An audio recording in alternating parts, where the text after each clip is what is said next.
না খেয়ে তারা কষ্ট করছে। একটা ন্যায্য দাবিতে তাদেরকে যেভাবে ফায়ার করা হয়েছে আমরা সমস্ত মিডিয়াতে দেখেছি, সব জায়গায় দেখেছি। মেয়েদেরকে লাঞ্ছিত করা হয়েছে, ছেলেদেরকে খুন করা হয়েছে, মাথার ঘিলু পড়ছে।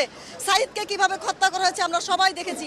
কোনোভাবেই ঘরে থাকতে পারছি না, কোনোভাবে ঘরে থাকা সম্ভব না। চোখ বন্ধ করতে পারি না, চোখ বন্ধ করলেই শুনি পানি নেবেন পানি।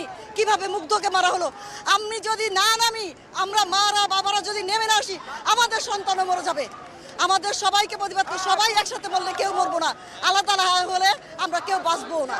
এই জন্য আমাদের উচিত আমাদের সবাইকে এক হওয়া। আমার ছেলে আসছে, আমিও আসছি। আমার ছেলেকে বলছি যুদ্ধ করতে হবে, তোমাদের যেটা ন্যায্য দাবি তোমরা সেটা আদায় করতে হবে। আমরা পারি না, তোমরা পারছো, এই জন্য তোমাদেরকে ধন্যবাদ।